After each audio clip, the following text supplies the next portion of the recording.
할렐루야. 주일날은 우리 어린이들에게도 큰 대목의 날인 것 같습니다. 저렇게 신나가지고 막 뛰어다니는 거 보니까 확실히 주의 영이 계신 곳에는 자유함이 있는 줄 믿습니다. 자, 우리 오늘 같이 은혜 나누실 하나님 말씀 요한일서 1장 4절의 말씀을 우리 같이 한 목소리로 읽겠습니다. 우리가 이것을 쓰면 우리의 기쁨이 충만하게 하려 함이라. 우리 다시 한번 읽으실까요? 시작. 우리가 이것을 쓰면 우리의 기쁨이 충만하게 하려 함이라. 아멘. 예, 자리에 앉으십시다.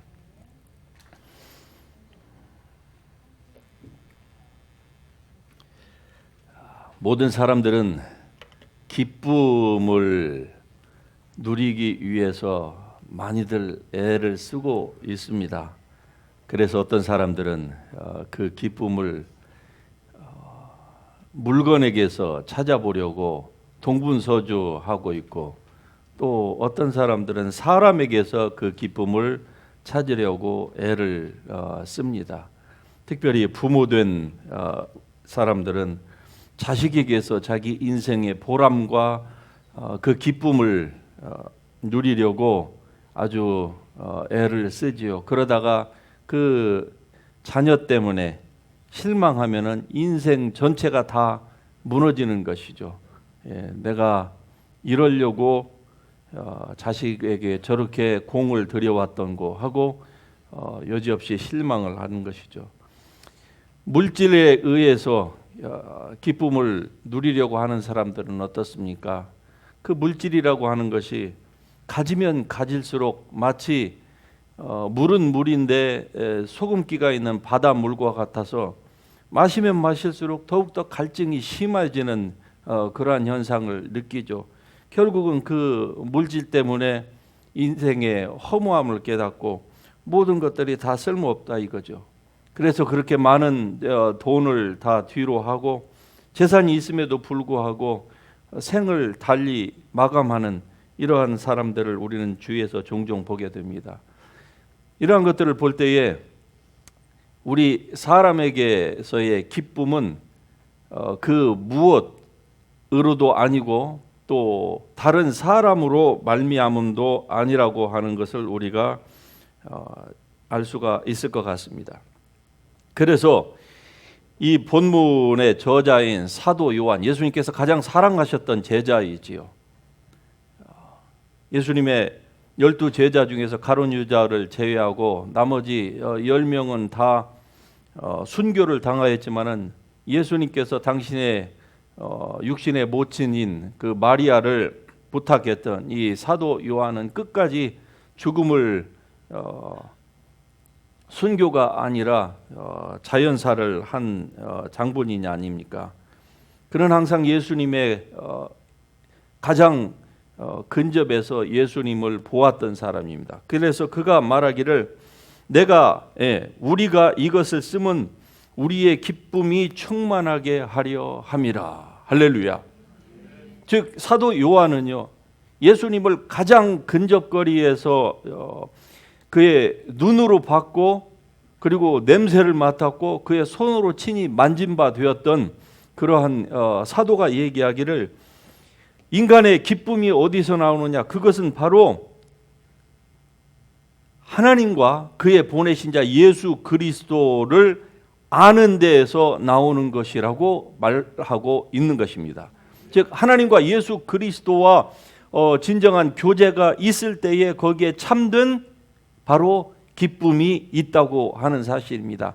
다른 어떠한 것에서도 우리가 이러한 기쁨을 받을 수가 없습니다.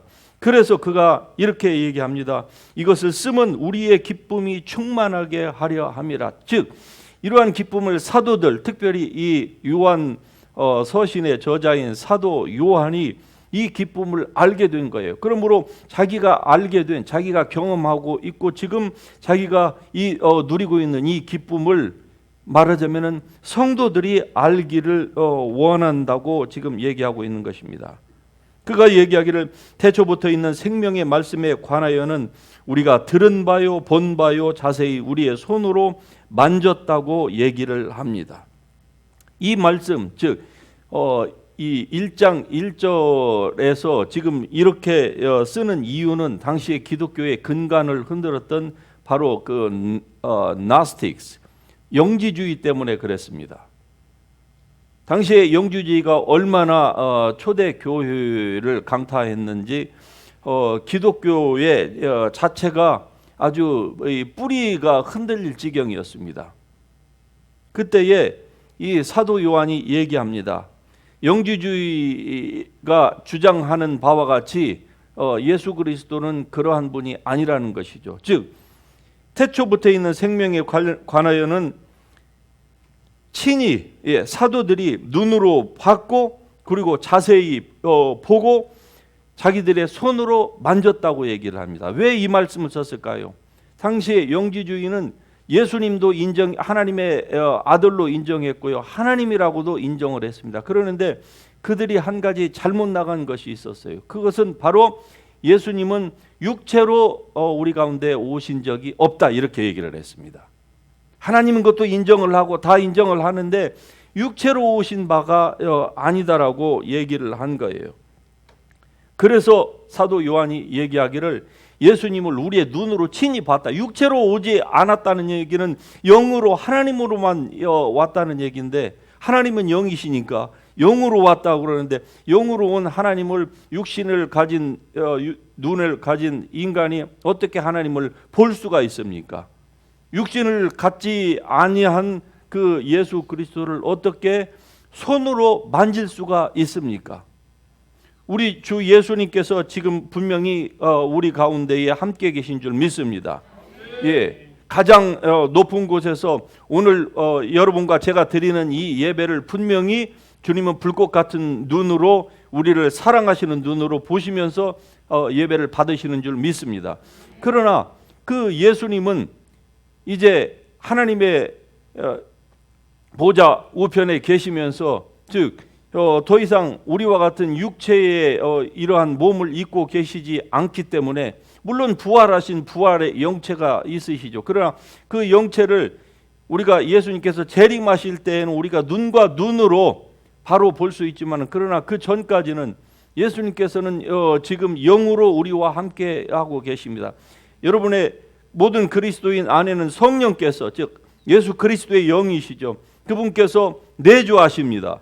뿐만 아니라 우리가 이 예배가 중요한 현장 예배가 중요한 그 이유가 바로 두세 사람이 우리가 하나님을 예배하러 모일 때에 바로 예수 그리스도께서 내가 너희와 친히 함께 있겠다. 할렐루야. 예수님이 이 자리에 함께 있는 거예요. 그러니까 온라인 예배 가운데서는 예수님의 현재적인 임재라는 것은 없습니다. 그럼에도 불구하고 지금도 온라인 예배도 괜찮다고 얘기하는 큰 교회의 목사님들이 있어요. 지난주에 제가 어느 한국에 있는 유명한 목사님의 설교를 들으면서 정말로 가슴이 답답했습니다. 왜 저러실까? 아니 온라인 예배를 통해서 드리면 예배가 무슨 공간입니까? 예배가 무슨 건물입니까? 그러므로 무선을 타고 인터넷 선을 타고 드리는 예배 가운데서는 성령이 안 계십니까? 괜찮다는 거예요. 예, 나오실 수 없으면 거기서라도 예배 드리면 여기서 예배 드리는 거랑 똑같다는 것이죠. 이게 무슨 얘기입니까 도대체? 교회를 허무는 얘기를 해도 정말 요분수지. 그렇지 않습니다. 그리스도인으로서 성령의 내주는 있지만은 그러나 예배라고 하는 것은 여러분 원래 현장 예배밖에 없습니다. 앞으로 죽을 때까지도 현장 예배밖에 없는 거예요. 예배는 뭐 인터넷 예배라는 거 그거는 사단이 교회를 허물려고 만들어낸 조작극입니다. 그건 사기예요. 그 사기에 전체 교회가 다 넘어갔습니다. 그런 거 없는 거예요. 예수님을 예배하는 것은 현장에서 모여서 죽더라도 같이 예배 드리다가 죽는 거예요. 이게 참 예배인 줄 믿습니다. 그래서 사도가 얘기하는 거예요. 이 영지주의자들, 예수님께서 육체로 오지 않으셨다.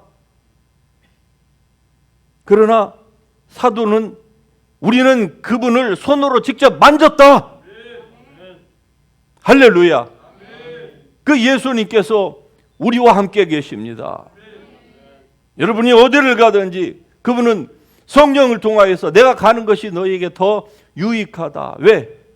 그렇지 않으면은 내가 너희와 육체적으로는 한계가 있지만은 그러나 성령께서 너희와 함께 계시면은 모였다가 흩어져서 세상에 돌아가서 주님을 증거하면서 살아가야 될 너희와 함께 내가 영원히 함께 있겠다. 할렐루야.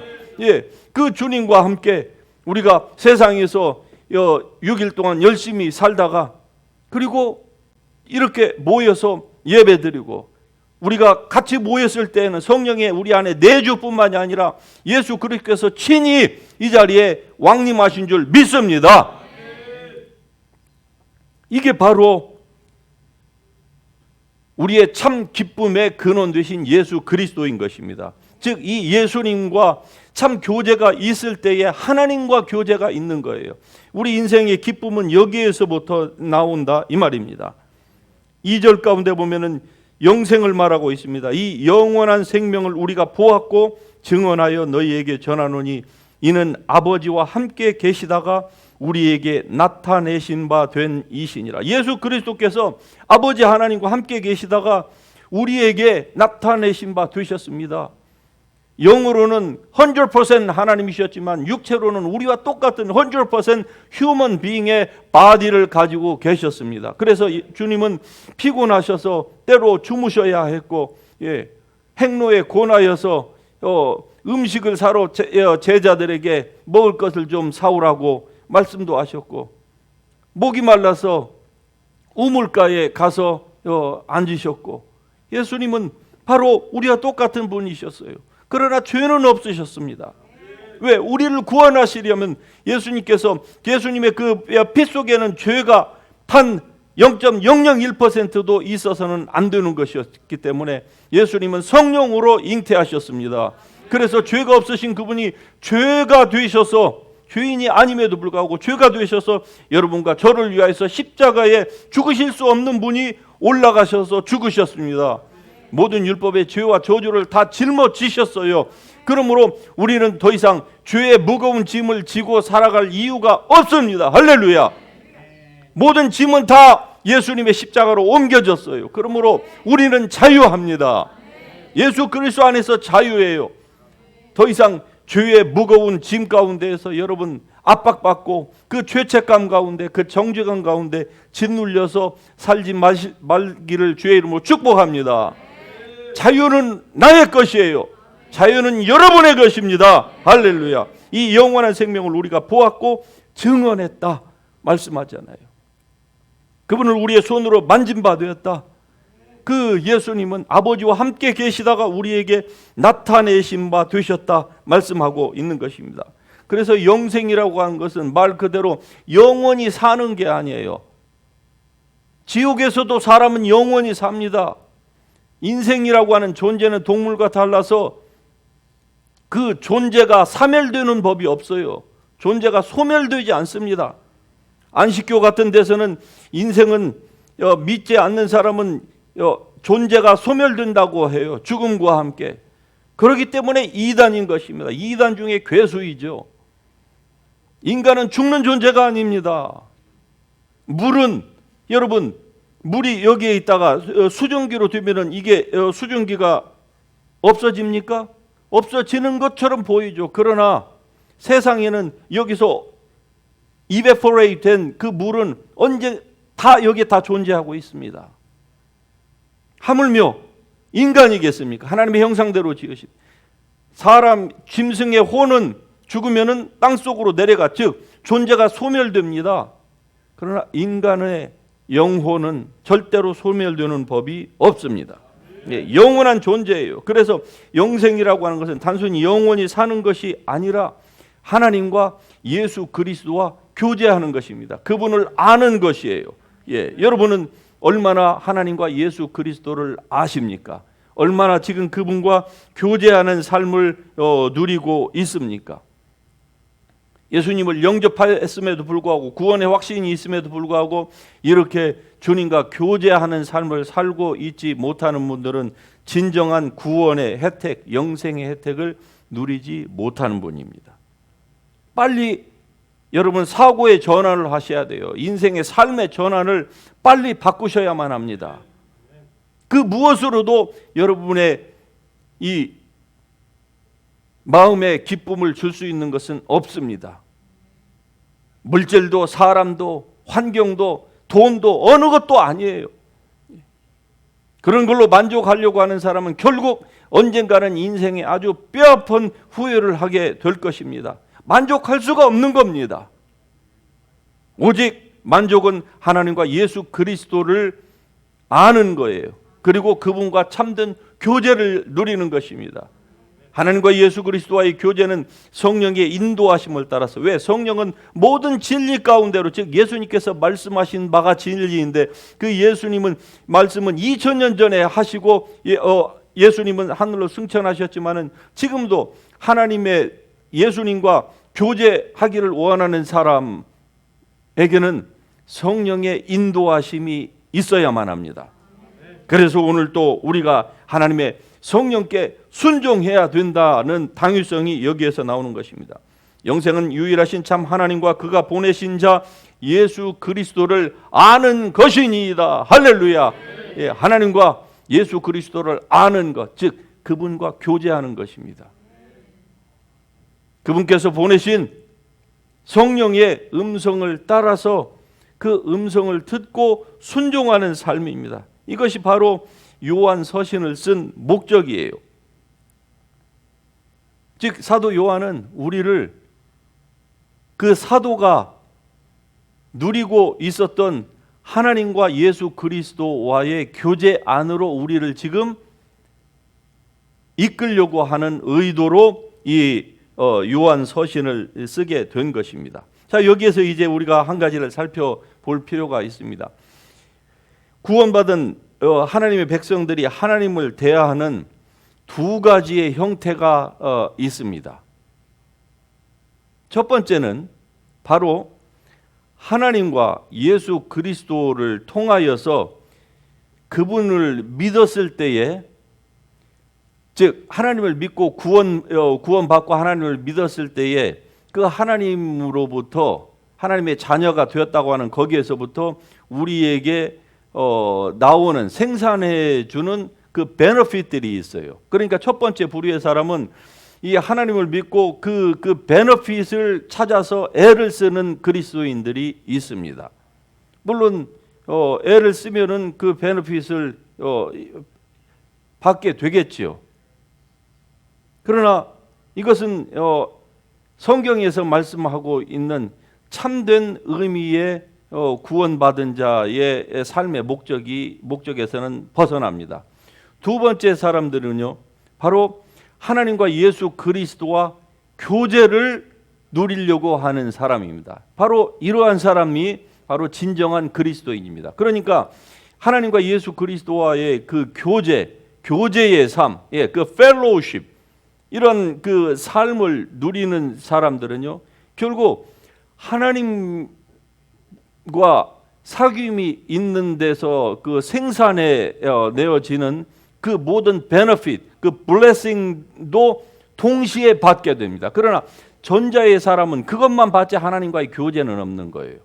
다시 말씀드리면은 좋은 것만 취하고 자기 인생은 자기 마음대로 살기를 원합니다. 이런 사람에게는 절대로 하나님의 성령의 음성이 들려오지가 않습니다. 성령께서 말씀하시지 않는다고 하는 의미도 있지만은 말씀하셨지만은 안 들어요. 그러면은 하나님의 음성은 그때부터 스탑됩니다.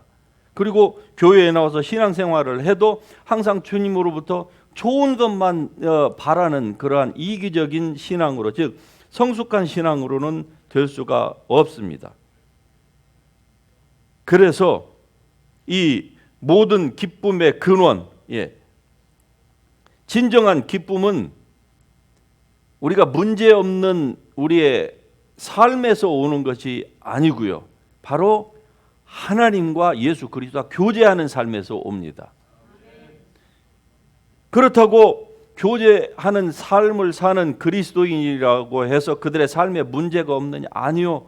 문제가 없는 것은 아닙니다. 그러나 문제가 있더라도 설사 자기의 뜻대로 모든 것들이 되어지지 않는다 할지라도 이러한 성도들 속에 있는 이 기쁨은 빼앗기지 않습니다. 아무도 이 기쁨을 빼앗을 자가 없는 거예요. 그래서 순교하는 사람들이 그 순교를 달게 지고 그 죽음의 혹독한 그 고통 가운데에서도 하나님을 바라보면서 그 마지막에 그 얼굴이 천사의 얼굴과 같았더라 라고 하는 그 표현이 바로 이러한 데서 기인하게 되는 것이죠. 그 기쁨은 빼앗길 수가 없는 거예요. 죽음도 그 기쁨을 빼앗을 수가 없습니다. 그러나 물질 때문에, 환경 때문에, 사람 때문에 기뻐함을 누리려고 하는 사람은요, 언젠가는 그것 때문에 실망하게 될 것입니다. 언젠가는 그것 때문에 아주 끝없는 이 나락으로 떨어지게 될 것입니다. 그래서 이 다윗은요, 시편 16편에 이렇게 고백하고 있습니다. 주께서 생명의 길을 내게 보이시리니 주의 앞에는 충만한 기쁨이 있고 주의 오른쪽에는 영원한 즐거움이 있나이다. 이런 표현을 하고 있습니다. 주께서 생명의 길, the path of life, 생명의 길을 내게 보이시리니, 미래형으로 얘기하고 있습니다. 주의 앞에는, 즉 주님의 임재에는 충만한 기쁨이 있다는 거예요. 성령의 강림이 있기 이전 구약 시대의 가장 대표적인 신실한 이 성도였던 다윗이 이렇게 고백을 합니다. 즉 그는 하나님의 임재에 들어가는 것이 얼마나 자기를 기쁘게 했는지에 대한 그 경험을 지금 얘기하고 있는 거예요. 그래서 그 경험 안에서, 즉 주님의 임재에서 떠나 살기 싫다고 얘기를 합니다.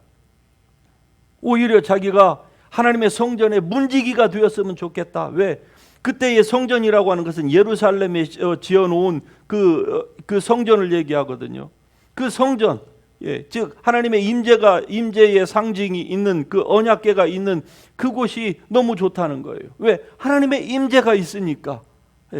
그런데 그곳을 떠나서는 왕으로서 여러분 얼마나 절대 권력자로서 많은 것을 누렸겠습니까? 물질과 권력과 부와 모든 사람들이 자기 앞에서 다 무릎을 꿇고 머리를 조아리는, 그러나 거기에서는 어떤 진정한 기쁨도 그가 누릴 수가 없었는데 하나님의 임재 안에 들어가면은 주님 앞에 그게 바로 주님의 얼굴을 뵌다, 그렇게 표현을 하고 있어요.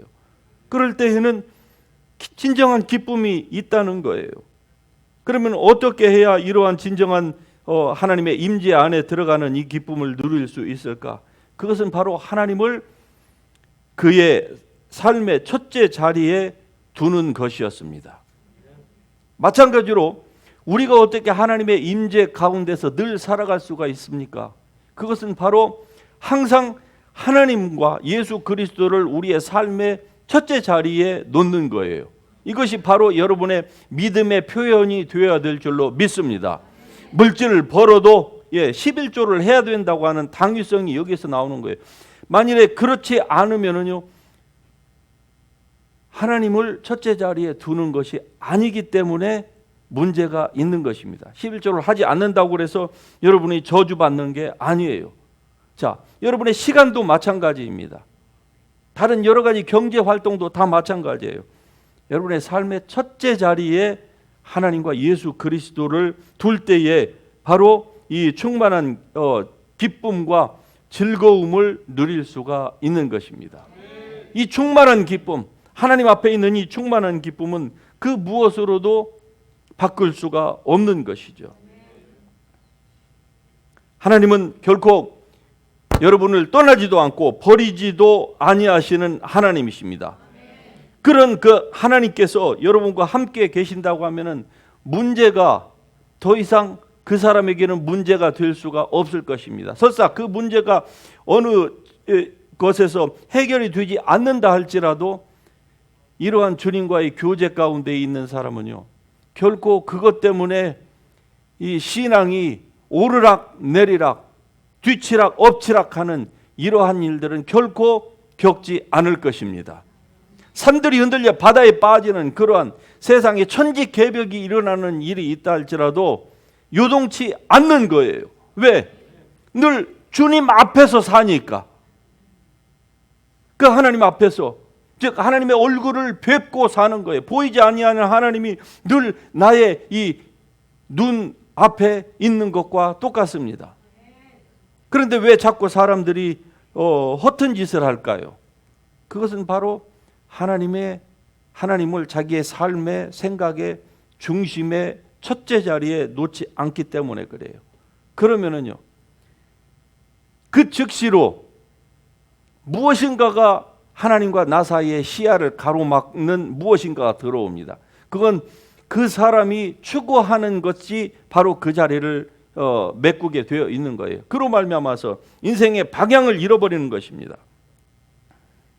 기쁨이 없어지는 것이죠. 주님을 향한 주님과의 그 교제의 기쁨을 잃어버리는 사람은요, 무엇인가의 대체 상품을 찾습니다. 그것이 사람일 수도 있고 물질일 수도 있고 사람에 따라서. 그래서 술, 마약 등등으로 사람들이 그 기쁨을 찾으려고 애를 쓰는 거 아닙니까? 제가 이런 집회를 하면서 과거에 보니까 아니 어떤 사람들은 은혜를 받고 나서 한동안은 기뻐해요. 그런데 그 기쁨도 잠시, 그 다음에는 어떻게 되는 줄 압니까? 술 먹는 사람은 다시 알코올 중독으로 가고요. 마약하는 사람은 다시 잠수를 타서 일주일씩 모든 세상의 소식을 다 끊고 그 다음에 다시 또 교회로 오는 거예요. 저는 극단적인 케이스로 술과 마약만 얘기했지만 온갖 종류의, 게임하는 사람은 게임으로, 쇼핑하는 사람은 쇼핑으로, 하여튼 자기가 원하는 바대로 다시 돌아가는 거예요. 이것은 그리스도인이기는 하지만 그러나 주님과의 교제는 없는 삶입니다.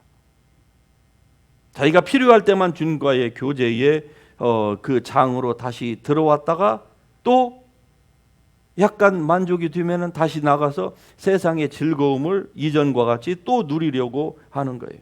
이것은 생명의 길을 본 사람의 태도가 아닌 것입니다. 이건 주님 앞에서의 진정한 기쁨을 충만하게 누리는 사람의 태도가 절대로 아니에요. 그래서 이 시편 16편, 제가 읽어드렸던 그 16편 11절의 이 말씀을 베드로는 사도행전 2장에서 이 말씀을 인용을 하는데 어떤 차이가 있는지를 한번 보십시다. 다윗은 16편에서 주께서 생명의 길을 내게 보이시리이다. 보이실 거라고 지금 기대하고 있습니다. 그런데 이 동일한 이 구절을 사도 베드로는 그 오순절 그 사건 때에 얘기하기를 주께서 생명의 길을 내게 알게 하셨나이다. 할렐루야. 구약의 성도는 이것을 미래형으로 표현을 하였는데 이 성경 구절을 인용을 하면서 사도 베드로는 주께서 그 생명의 길을 내게 알게 하셨다. 이렇게 과거형으로 지금 표현을 하고 있습니다. 어떤 차이가 있을까요? 다시 말씀드리면은 이 생명의 길은 다윗에게 있어서는 앞으로 미래의 약속의 자손인 그 예수 그리스도께서 오실 때를 바라보면서 미래형으로 했습니다. 그러나 이미 오순절의 그 시점에 있어서는 이 생명의 길은 이미 우리에게 보여주셨던 것입니다. 할렐루야. 예수님이 말씀하셨어요. 내가 곧 길이다. 할렐루야. 그러므로 생명의 길은 이미 사도들과 그리고 오늘 우리에게 이미 보여지신 것입니다. 이미 과거형이에요. 이미 다 성취하신 것입니다. 그러면은 주님 앞에 있었던 충만한 그 기쁨, 오른쪽에 있는 영원한 즐거움에 대해서는 사도 베드로는 뭐라고 했을까요? 주 앞에서 나를 기쁨으로 충만하게 하신다.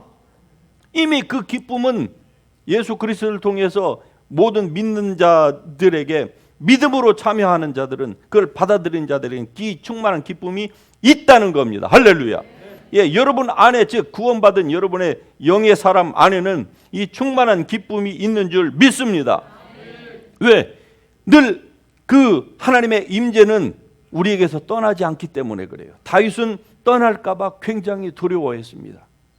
그리고 그가 실제로 범죄했을 때는 주의 성신이 자기에게서 떠날까 봐 밤새도록 몇 날 며칠을 식음을 전폐하고 그의 침상이 눈물로 그 베개가 다 적실 정도로 그는 울었어요.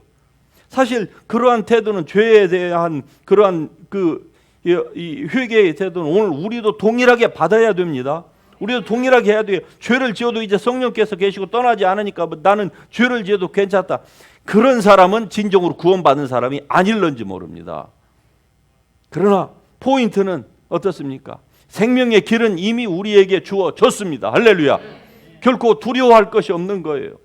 이 충만한 기쁨은요, 이미 우리의 영의 사람 안에 주어졌습니다. 그러면 어떻게 할 거예요? 이제 남은 문제는 우리의 영의 사람 안에 충만한 이 하나님의 기쁨, 이 극락의 하나님.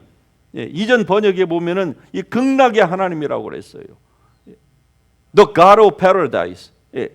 아주 기쁨이 충만한 극락의 그 하나님의 그 기쁨이 우리의 영의 사람 안에는 있는데, 우리의 생각 속에, 마음 속에 이 기쁨의 우물을 우리가 길어 올려야만 하는 것입니다.